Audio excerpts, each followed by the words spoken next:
Рыгор Канстанціновіч Ігнаценка – вядомы беларускі дзіцячы пісьменнік-натураліст. Яго творы змалку знаёмы кожнаму з нас.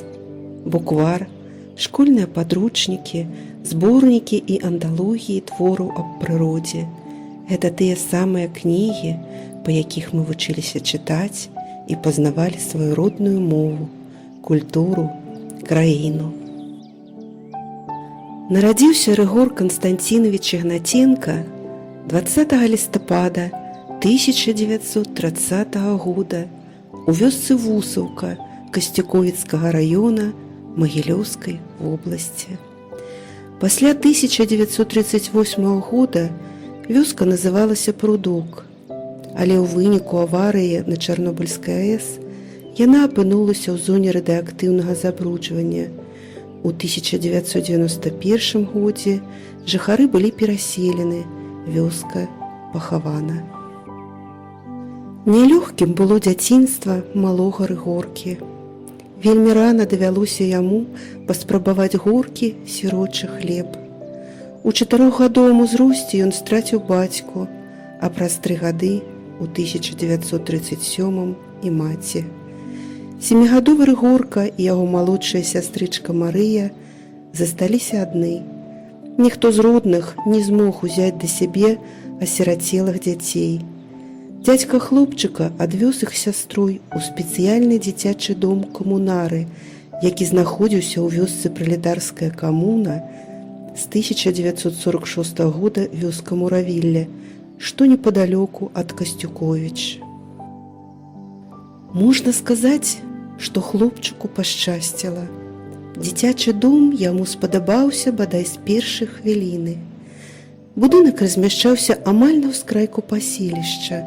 На двары дзіцячага дома была разбіта клумба з дзіўнымі кветкамі, якіх не было ў яго роднай вёсцы, а за агароджай зусім блізка лес з вялікімі і прыгожымі дрэвамі. Ніколі за сваё караценькае жыццё Рыгорка не бачыў такой чысціні і прыгажосці. Дырэктарам дзіцячага дому з'яўляўся Ілля Яковлевіч Пеленькі. Настаўнікі і выхавацелі, працаваўшыя тут, былі людзьмі маладымі і цікавымі і цалкам аддавалі сябе дзецям. Жылі яны побач са сваімі выхаванцамі і былі разам з імі не толькі на занятках, але і вольны час. Ладзілі незвычайныя гульні, часам падобныя на сапраўдныя спектаклі, майстравалі, хадзілі ў лес. З іншымі выхаванцамі дзіцячага дому у Рыгоркі склаліся добрыя адносіны. Паміж сабою дзеці сябравалі, ладзілі, не было ніякай грубасці. Неўзабаве зайшоў там хлопчык і найлепшага сябра Пятра Рабцава. Менавіта з ім Рыгорка абследаваў лес, які быў побач, і паступова, праз прыгажосць прыроды, праз знаёмства з яго насельнікамі нараджалася пачуццё любові да роднай зямлі, да прыроды. На ўсё жыццё застануцца з ім гэтыя пачуцці. Пазней Рыгор Канстанціновіч успамінаў: «Вакол стаяў лес. Кожную раніцу нас будзілі птушыныя спевы. Днём мы гулялі сярод такіх хвой, што 3 чалавек не змаглі б іх абхапіць. Гэта асаблівыя дні ў маім жыцці». Наогул, першае ўражанне ад дзіцячага дома, нябачная раней прыгажосць і чысціня, добразычлівыя людзі, прывабнасць навакольнай прыроды паўплывалі на хлопчыка, на яго эстэтычныя погляды, пачуццё прыгажосці. Вось гэта атмасфера прыгажосці і блізкасці з прыродай, па меркаванню самого Рыгора Канстанціновіча, і зрабіла яго пісьменнікам. Усяму прычынай дзіцячы дом, казаў ён. Далей хлопчыка чакала яшчэ адно нялёгкае выпрабаванне. У 1941 годзе пачалася вялікая айчынная вайна. Дзіцячы дом быў эвакуіраваны. Спачатку ва ўкраінскі горад Ізюм, а з прыбліжэннем фронту Дзедумаўцаў пагрузілі ў целячыя вагоны, і эшалон накіраваўся ў сярэднюю Азію. Гэтая вымушаная і доўгая, каля 1,5 месяца вандроўка стала вельмі цяжкім іспытам для больш як 200 беларускіх і украінскіх дзетак. Чыгуначнікі і іншыя бежанцы клапаціліся пра іх, падкармлівалі ў дарозе, але выратаваць дзяцей ад голада, холада, смяротнага тыфу і бясконцых бамбёжак не маглі. Да канца падарожжа засталося каля 2/3 ад першапачатковай колькасці дзяцей. Шмат хто не вытрымаў, хто загінуў, хто адстаў ад цягніка, хто вырашыў пачаць самастойнае жыццё. Новым месцам размяшчэння дзіцячага дому стаў узбекскі горад Шаферкан, паблізу ад Бухары. У Шаферкане належных умоў для размяшчэння дзяцей створана не было. Да ўсяго ж сярод дзяцей пачалася эпідэмія тыфу. Захварэў і Рыгорка, хварэў доўга і цяжка. Нават пасля занава прыйшлося вучыцца хадзіць, але яму пашчасціла ачуняць. Каб нейкім чынам стварыць для пражывання дзяцей належныя ўмовы, улады вырашылі раздаць іх местным жыхарам. У выніку гэтага Рыгор згубіў сваю сястру Марыю. Іх размеркавалі па розных сем'ях, і хлопчык не ведаў, у якую сям'ю яна трапіла. Сам Рыгорка апынуўся ў адным з невялічкіх аулаў у бяздзетнай сям'і мясцовага заатэхніка, які адразу змяніў Рыгорку імя, назваў яго Шырын або Салодкі. Хлопчык падабаўся гаспадарам. Яны добра да яго адносіліся. У доме хапала ежы, побач была бахча са смачнымі кавунамі і дынямі. Але Рыгорку не з кім было нават пагаварыць. Гаспадыня не размаўляла па-руску, як і іншыя жыхары аула, і хлопчык усё часцей сумаваў па сваіх сябрах. Аднойчы ён угаварыў гаспадара адвесці яго да сяброў і, не гледзячы на ўгаворы, адмовіўся вяртацца назад у аул. Некалькі год разам з іншымі выхаванцамі ён жыў у мясцовым калгасе, навучаўся ў ФЗУ, працаваў рамонтнікам у аўтапарку. Надышоў 1945 год. Вайна падыходзіла да завяршэння. Аднойчы дзяцей адправілі ў дзіцячы дом у горад Бухару. Дзіцячы дом знаходзіўся каля старажытнай крэпасці, сцены якой былі настолькі шырокімі, што па іх можна было ўхадзіць без боязні. За сцяной размяшчаўся выкладзены каменем штучны вадаём, а далей школа, куды выхаванцы хадзілі на заняткі. Жыць стала лягчэй, ды новая туга не давала спакою, цягнула на радзіму, у родную касцюковіцкую старонку.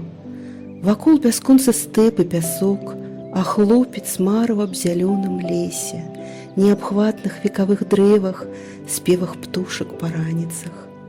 Аб гэтым часе пісьменнік успамінае так: самота была страшэнная, туга цяжкая. Вакол голы стэп, кіламетры пустэчы. Гэта такі кантраст пасля нашых магілёўскіх лясоў цяжка ўявіць. Ды і паразмаўляць не было з кім. Нарэшце з'явілася рашэнне уцякаць. Знайшоўся і спадарожнік, але збегчы аказалась не самай цяжкай справай.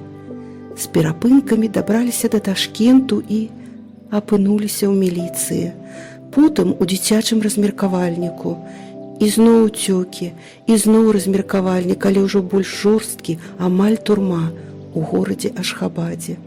Збеглі і адтуль, ужо з новым сябруком выправіліся на Краснаводск, на гэты раз асцярожна і абачліва выбіраючы найбольш небяспечныя дарогі. Далей трэба было папасць на карабель, каб пераплысці цераз Каспій. Грошай у Рыгора не было нават на кавалак хлеба. Па дарозе даводзілася зарабляць, працуючы на зборцы ўраджаю.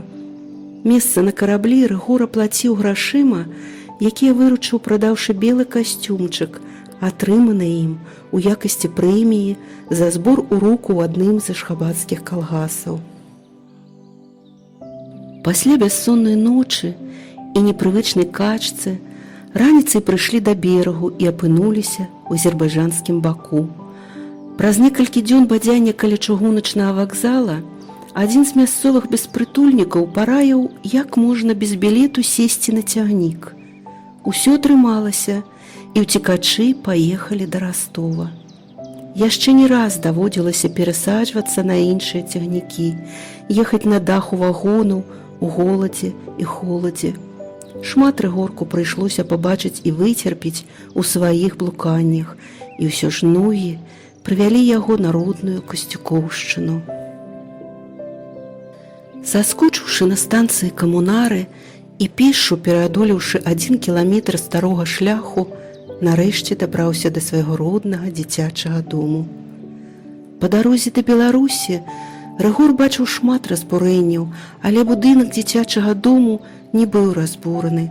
Нават спартыўнае абсталяванне на двары ацалела, а побач лес. Дрэвы, якія там у сярэдняй Азіі сніліся хлопчыку па начах.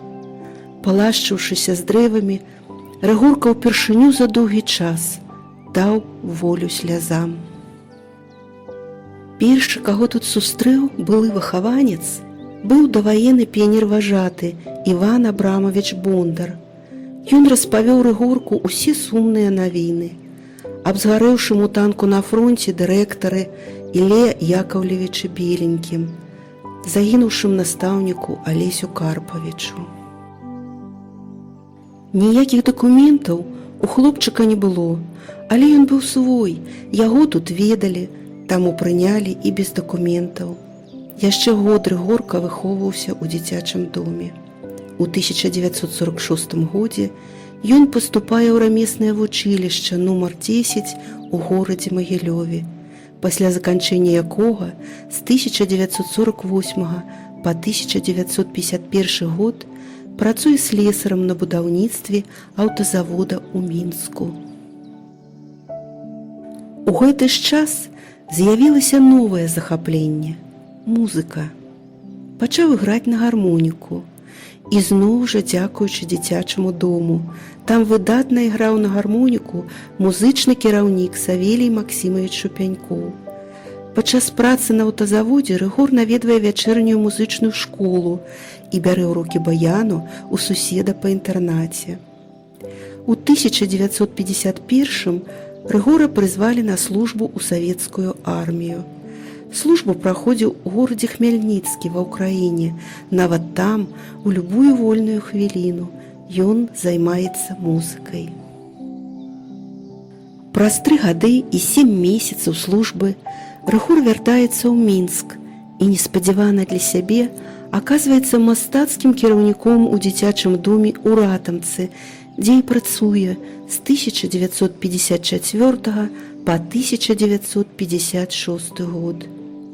У 1955 годзе падчас навучання на рэспубліканскіх курсах мастацкіх кіраўнікоў раённых дамоў культуры з ім адбываецца вельмі значная падзея. Ён сустракае сваю другую палавінку, Марыю Паўлаўну Парысёнак, якая становіцца яго жонкай.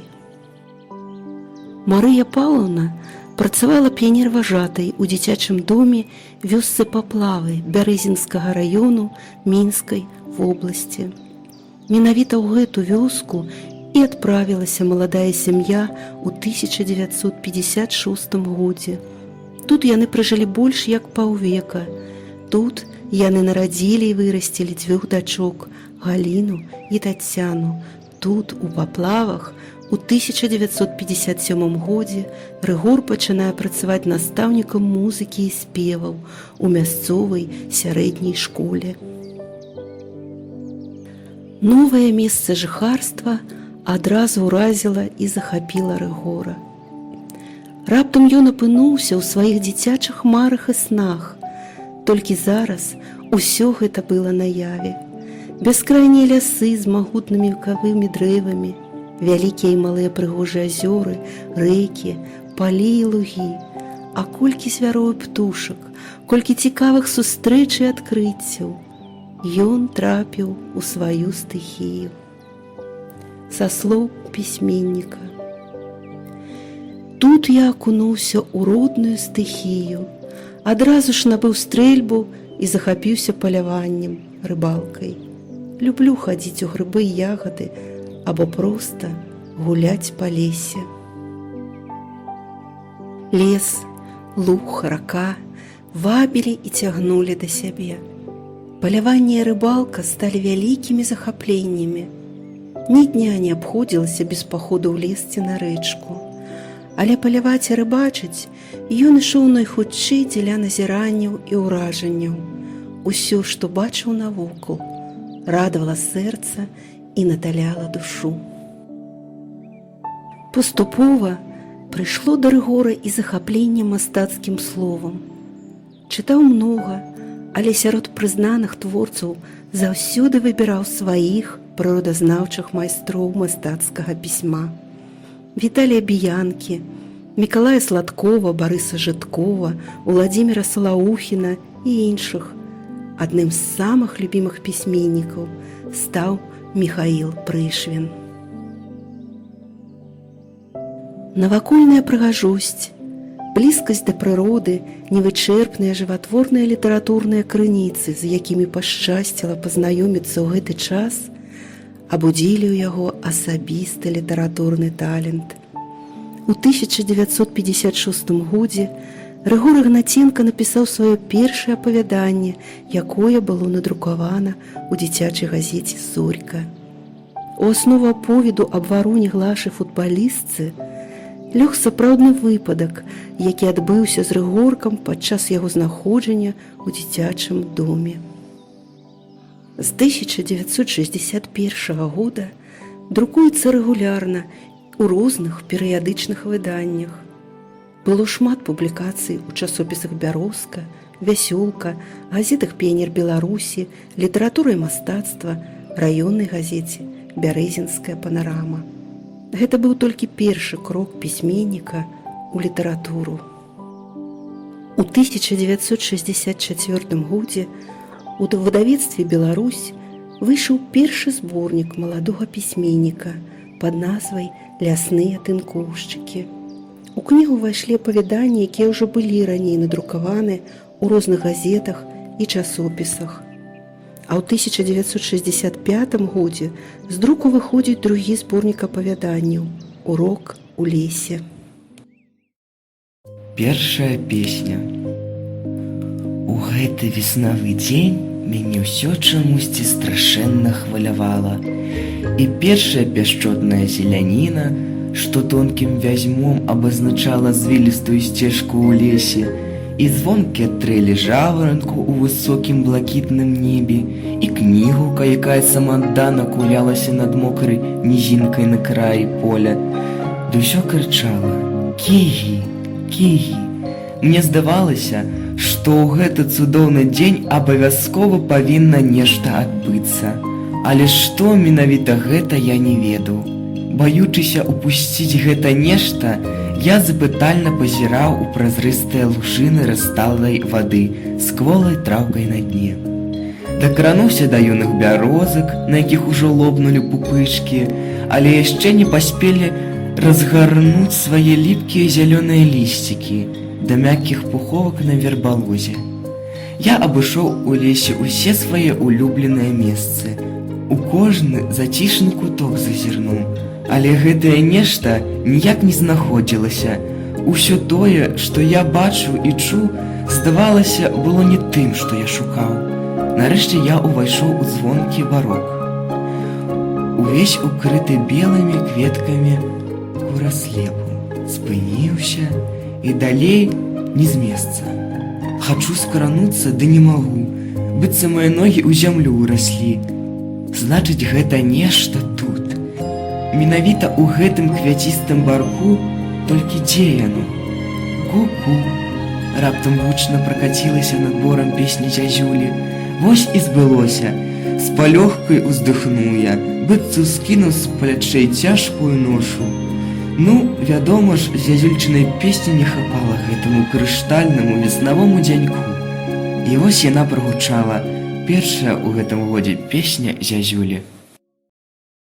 У 1967 годзе з'явілася трэцяя кніга «Ластаўчына затока».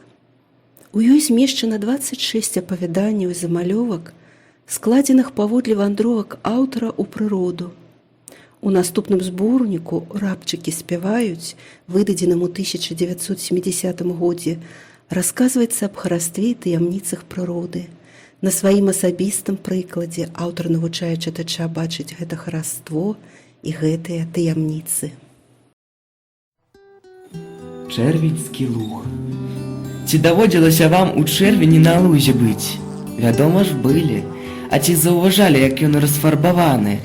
Вось на гэта, бадай, і не звярнулі ўвагі. 3 колеры пануюць на чэрвеньскім лузе. Чырвоны, жоўты і зялёны. Чырвона-ружовы – гэта духмяная смолка, мышыны гарошак і чырвоная конюшына. Жоўты – злацісты казялец, пышныя кветкі лаганцу, адуванчыкі, зялёны – дрэвы і хмызнякі. Але гэта агульны малюнак. Калі ж прыгледзецца больш уважліва, то заўважыш і іншыя кветкі. З-пад кучаравай бярозкі ветліва усміхнецца лёгкакрылая рамонка. Да такая высокая, буйная, белым карункам раскінецца па аксаміце зялёны амежнік з крываўнікамі. Ярка-малінавымі зорачкамі загарэцца духмяная герань. Над усім гэтым стракатым дываном разнатраўя зялёныя і сінія стракозы, рознакаляровыя матылі, чмялі, жукі. Ну і вядома ж, без птушыных песень чэрвеньскі луг не луг. Першым тут безмоўна сустракае лугавы чакан, маленькая стракатая птушка. Еў чык-чык, еў чык-чык, турбуецца ён, седзячы дзе-небудзь на галінцы лазовага куста альбо па кончыку высокай мяцёлкі конскага шчаўя. Піць палоць, б'е шэрая перапёлка. Чые вы? Цікавіцца чубатая кнігаўка. А калі дзе-небудзь паблізу ёсць гаваркі, раўчучок, альбо хоць невялічкая крынічка пад кустом, то звонкай руладай парадуе і салавей, саліст сусветным імем. Ад усёй гэтай прыгажосці ахопіць такая радасць, што міжволі спяваць захочацца. А чаму бы не заспяваць? Аб чым? Ды хоць бы аб тых жа кветках і пахах на лузе, аб бірузовым небе і падаючых з яго ў гэтыя стракатыя травы званочках жаваранках, аб чырвонай ягадзе суніцы на купені каля пянька, аб матыльках і стракозах. Але аб чым бы зараз не заспяваў, гэта будзе песня аб радзіме, аб той цудоўнай радзіме, якую мы з глыбокай пашанай, любоўю матулей называем. Пра прыгажосць і хараство роднай прыроды, пра цікавыя выпадкі на паляванні і на рыбнай лоўлі, пра пачуцці чалавека, які сутыкаецца з прыродай, ідзе гаворка і ў 5-м зборніку апавяданняў «На заечых сцежках», надрукаваным у 1973 годзе. Праз год у 1974 выйшаў невялічкі зборнік апавяданняў для маленькіх чытачоў «Дзе матылькі зімуюць». Вавёрчына раніца. Усю доўгую ноч валіў снег. Падаў строма мяккімі камякамі, ціха шапочучы па шурпатых ствалах дрэў. Ранкам зімовы лес стаў падобны на казачны. Быццам ва ўзбітай пені нерухома стаялі кучаравыя лазнякі. У алмазы прыбраліся бярозкі, дубкі, белымі баранчыкамі тоўпіліся на палянках засыпаныя снегам маладыя елачкі. На ўскрайку палянкі стаіць старая елка. На елцы гняздо, цёплае, зробленае з тонкіх галінак і моху. усярэдзіне клапатліва выслана мяккім пухам і пер'ем. Здалёк жа яно падобна на белы камяк снегу. Але вось з аднаго боку гэта белага камяка адваліўся снег. З адтуліны вытыркнулася рыжавая галоўка. Вавёрка? Яна самая. Агледзеўся звярок па баках, ці няма дзе паблізу якой небяспекі, і вышмыгнуў з гнязда. Прымасціўся на зялёнай галінцы і пачаў умывацца. Трэ лапкамі пыску, за вушкамі странна на грудках пушыстую поўсць прыгладжвае. Умыўшыся, вавёрка пачынае па дрэвах гойсаць. Лётае ўніз, угору, на гнуткіх галінках гушкаецца, шышкамі гуляе. Нагуляўшыся, вавёрка спусцілася ў зямлю. Пад малымі дрэвцамі ляжыць завалены снежны лоўж. Падбегла вавёрка да яго, агледзелася па баках і шусць упульханы снег. Нейкі час яе не было відаць. Неўзабаве вавёрка паказалася з другога боку лаўжа. У зубах жолудь, спрытна ўскочыла на пень, села на заднія лапкі, ачысціла жолудк ад шкарлупіны і съела. Пасля дастала з-пад галля другі, потым арэх. Аказваецца, пад лаўжом зімовы склад, клапатліва зроблены яшчэ восенню. Вавёрка пабегала нейкі час па лесе, заблытваючы свой след, потым узлезла на тоўстую сасну, пераскочваючы з галіны на галіну, вярнулася на старую елку. З цёплага гнязда яна акінула позіркам заснежаны лес. Потым узяла ў зубы кавалачак моху і закрыла ім уваход, каб цяплей у гняздзе было. Што ж, нагулялася, паснедла, трэба і адпачыць. Падрэмле так рыжуга гадзіну, другую і зноў за справу. Вавёрка – звярок дзейны. –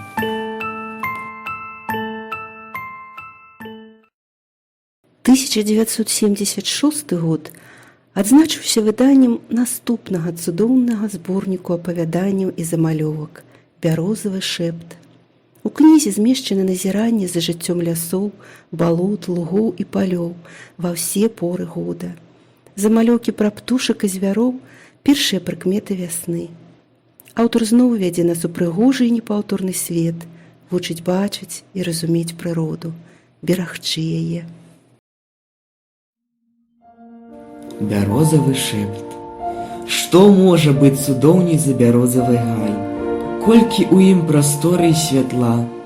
Зойдзеш пад засень беластволага царства, і міжволі дух займае ад радасці і прыгажосці. Ні ў якім другім лесе не віруе так жыццё, як у бярозавым гаі. Вось нязграбна перабіраючы ножкамі на ружовых званочках, калматы чмель корпаецца. У адну чашачку заклапочана зазірнуў, у другую пагудзеў нізкім баском і таропка праляцеў на суседнюю краску. Над ізумрудна-зелянінай траў бясшумна трапеча стракаты матылёк. Дзесьці шамаціць у сухім лісці мурашка. А вось, стомлена апусціўшы тонкія празрыстыя крылцы, адпачывае на канцы ружовага сцябла скрыпеня зграбная страказа. Пагойдваецца паволі на лёгкім ветрыку. У мяккай зеляніне беластволых бяроз звонкім срэбрам сыплюць галасістыя берасцянкі. Пяшчотнай флейты пасвіствае лясны жагаранак. Ніжэй яруса весела распяваюць пеначкі трашчоткі, сініцы, валасянкі, дзесьці ў баку млява буркуе турок. Ку-ку, ку-ку, гучна разносіцца па гаі спеў зязюлі, і ад гэтага мілага сэрцу ляснога галаска у гаі робіцца святлей і празрысцей. Сонечныя палянкі скрозь запрысканы белай пенай квітнеючых суніц у паветры тонка духмяніць маладым лісцем і свежасцю травы. Угледзішся ў зялёныя карункі раскошных бяроз, якія лагодна купаюцца ў мяккім блакіце бязмежнага неба над галавой, і пачуецца ў гаі нейкі ціхі, ледзьве улоўны шэпт: шы, шы, Быццам нехта па-змойніцку шэпча: «Пайшлі, пайшлі». Гэта непрыкметна адыходзіць ад нас мяккімі ляснымі сцежкамі красуня вясна. Час бесклапотных птушыных песень і чароўнай прыгажосці. У 1980 годзе выйшаў зборнік эцюдаў аб прыродзе «Карабель вясны».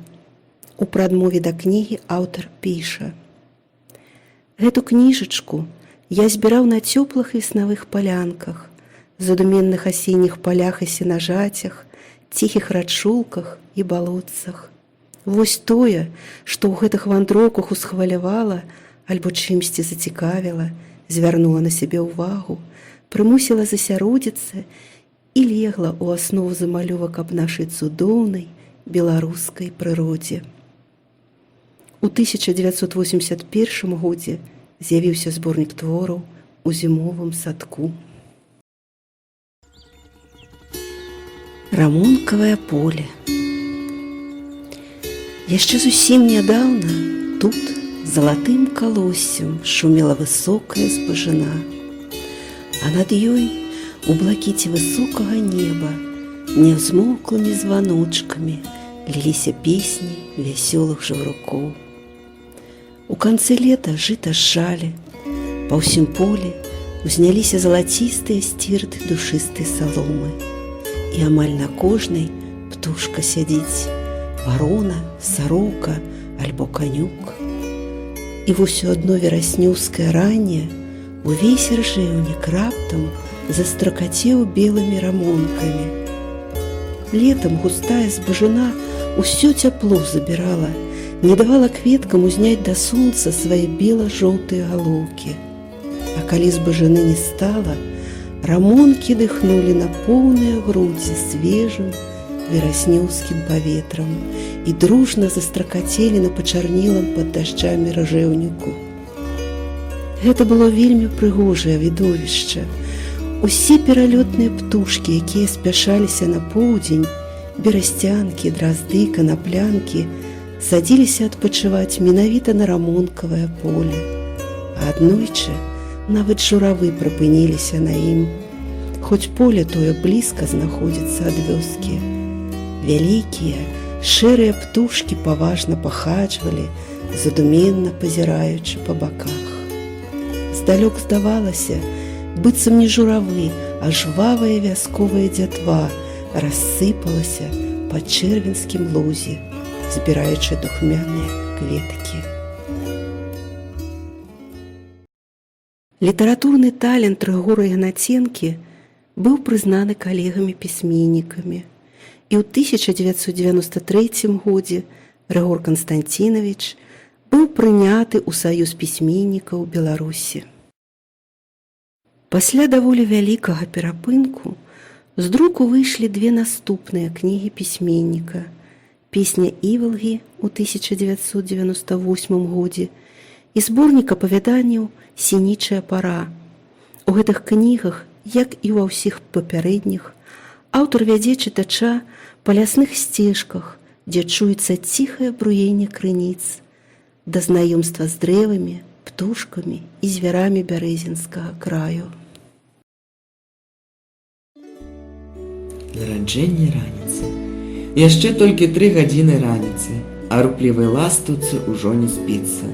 Сядзіць яна на сухой галінцы лазового куста, што нізка нахіліўся над вадою, ды весела шчабеча. Каля ракі змрок у бліжнім лесе, што вострым клінам урэзаўся ў някошаныя лугі ля бярэзіны. Сапраўдная цемра. Там яшчэ гаспадарыць ноч. Паміж зялёнымі купінамі клапатліва мітусяцца калючыя вужыкі, гойсуюць хітрыя лісіцы, бегаюць асцярожныя зайцы. Удоўж лясных прасек лётаюць лупатыя совы, драпежна выглядаючы з вышыні здабычу. Над лугам заружавеў усход, шэры змрок таропка папоўз у густы ракітнік. На вадзе ўжо можна разгледзець каляровыя паплаўкі, а птушыных галасоў усё яшчэ не чуваць. Адна мая касатка жвава шчабеча на галінцы, Толькі мо праз паўгадзіны дзесьці за ракой закукавала зязюля. Яе гучны, чысты голас добра чуваць у гэтай ранішняй цішыні. За зязюляй азваўся лугавы чакан. Неяк нясмела заспявала валасянка-стракатка. І ўжо толькі тады рассыпалась серабро у бярэзніку глазістая берасцянка. Заспявалі іншыя дробныя птушкі. Пачуўшы галасы лесу, які прачнуўся, ластаўка сарвалася з куста і гулліва закружыла над вадою, усё гэтак жа весела шчабечучы. Нарэшце яна схапіла на ляту кроплю вады і хутка падалася да вёскі. На адной маёй вудзе весела заскакаў паплавок. Калі ён таропка пайшоў уніз, я падсёк. На лесцы бойка захадзіла рыбіна, значыць, і там ужо настала раніца. За сваё доўгае творчае жыццё Рыгор Канстанцінович Ігнаценка стаў аўтарам 12 зборнікаў апавяданняў і замалёвак аб прыродзе. Апошняя 12-я кніга «Зацугляны шчупак» пабачыла свет у 2009 годзе. Гаворка ў ёй ідзе аб двух відах рамантычнага спорту – рыбалцы і паляванні, аб поспехах і няўдачах, смешных і кур'ёзных выпадках, цікавых назіраннях. Яшчэ гэта аповед аб здаровым ладзе жыцця і яго радасцях. Асенняя мелодыя. Пуста стала наўкола, аголеная зямля чакае, не дачакаецца снегу, каб прыкрыцца яго белай коўдрай. Чорныя, аброслыя сівымі бародамі дрэвы стаяць нібы каменныя скульптуры, думаючы свае доўгія, бясконцыя думы. На дарогах і ў нізінах цямнеюць мутныя лужыны халоднай дажджавой вады, а над усім гэтым панурым, невясёлым пейзажам такое шэрае, невыразнае неба. Ля адной з лужын заўважаю тонкую баязлівую асінку. Стаіць, зажурыўшыся, і ніводнай галінкай не паварушыць. Пад асінкай, якраз у тым месцы, дзе вада дакранаецца ствала, караблікам стаіць сухі ліст. І як ён толькі змог захавацца сухім у такую сырасць. На ўзлессі, здавалася, не было ніякага руху паветра. І ўсё ж ліст-караблік ціха гайдануўся і павольна, не пакідаючы за сабою ніякага следу на вадзе, паплыў цераз усю лужыну. Ад пачарнелага ржышча густа патыхае цвіллю, пахі раз-пораз змяняюцца, павее ад бліжняй вёскі ветрык, і на ўзлессі раптам сытна запахне квашанымі блінамі, а то са старога бярозавага гаю з засохлымі вершалінамі дыхне сырымі пнямі і апенькамі. Бясшумна на ўзлессе выйшаў заяц. На фоне змрочнага асенняга пейзажу ён меў выгляд сапраўднага франта. Камізэлька на ім была мяккага, шэрага колеру, белыя з тонкага сукна штаны, ногі ў гразі, быццам у боты абуўся. Пасядзеў заяц, пра нешта падумаў і далей зачкільгаў. Доўга я назіраў за ім, як ён светлай плямай мільгаў сярод чорнага хмызняку. Калі зайца не стала відаць, я падумаў: цяпер уся справа за беляком. Варта толькі яму скінуць сваю панушаную шэрую камізэльку, як тут жа ляжа доўгачаканая матухна зіма. Засталіся творы, якія раней не друкаваліся. З іх былі складзены два самвыдатаўскіх бібліятэчных зборнікі. У 2012 годзе выйшаў зборнік «Зялёнае рэха». Ён уключае 17 апавяданняў і цікавыя фотаздымкі з хатняга архіва Рыгора Канстанціновича. У другі зборнік «Пад ляснымі шатамі» увайшло 19 апавяданняў, кожнае з якіх гучыць узнёслым гімнам прыродзе, лесу і яго насельнікам.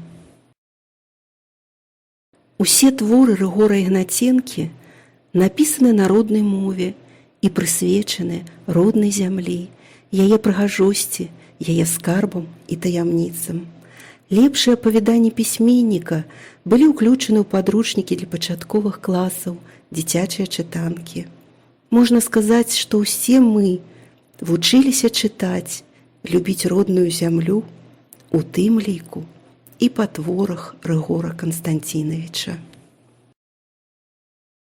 Ніколі ў пісьменніка не было спакусы змяніць прафесію настаўніка.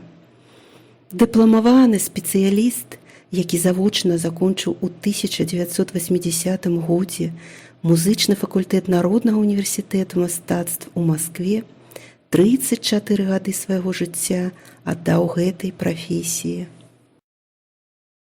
Зараз Рыгор Канстанцінавіч знаходзіцца на заслужаным адпачынку. Але літаратурная творчасць засталася жыццёвай неабходнасцю, неадрыўнай часткай яго самога, і гэта вылілася ў вялікую колькасць выдатных апавяданняў, кожнае з якіх гучыць сапраўдным гімнам роднай прыродзе і Беларусі. Асеннія лісце. Даўно гэта было. Памятаецца, атрымалі мы, хлопчукі, у сваёй выхавальніцы новенькія, яшчэ пахнучыя друкарскай фарбай буквары. Важкія такія, са стракатымі малюнкамі. Узялі ў рукі і зараз жа кінуліся гуртам у гай, які пачынаўся адразу ж за школай збіраць лісце. Стаяў пагодлівы дзянёк, лісце якое асыпалася з дрэў, ціха падала на зямлю, усцілаючы яе яркім рознакаляровым дываном. Ад маляўнічай прыроды, што акружала нас, і ад новенькіх буквароў у кожнага было столькі радасці, што мы не ведалі, куды яе падзець. Маладымі зайчанятамі мы гойсалі па гаі, ловячы падаючы з дрэў лісце, куляліся цераз галовы, качаліся па зямлі, утаймваючы такім чынам сваю радасць. Садзіліся, каб раскласці пазбіранае лісце між старонкамі буквара.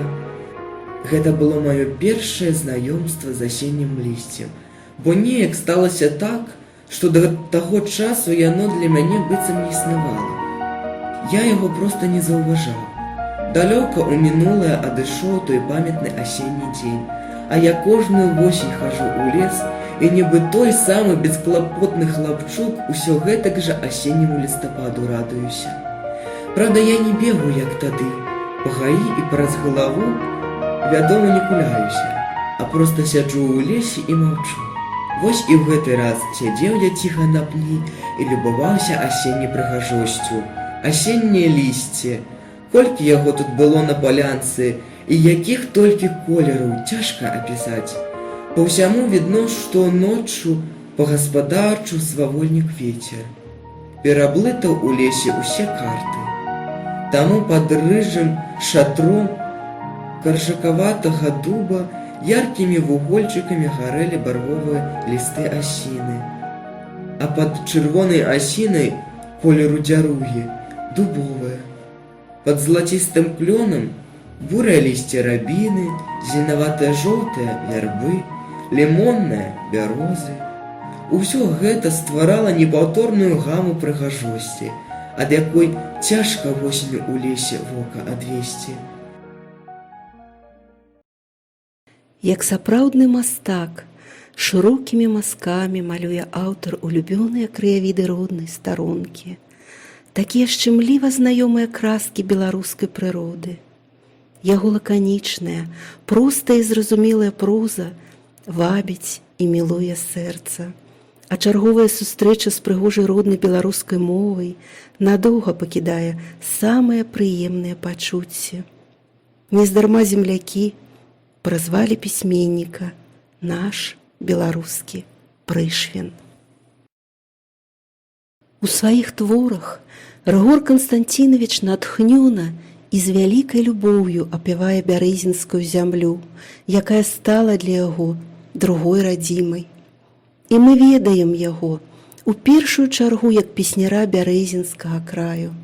Краю, што па разуменню самога пісьменніка увасабляе сабой цэлы свет, прыгожы і цікавы, які трэба абараняць і берагчы, у якім заўсёды можна чэрпаць сваё натхненне і жыццёвыя сілы.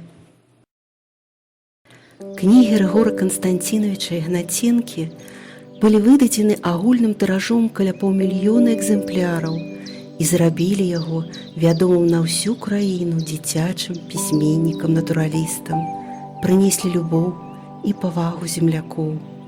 І кожны раз, перачытваючы творы пісьменніка, мы памятаем аб вытоках, радзімай касцюковіцкай зямельцы і маляўнічым бярэзінскім краі, з якіх пачаліся доўгі творчы лёс пісьменніка і вялікая любоў да роднай Беларусі.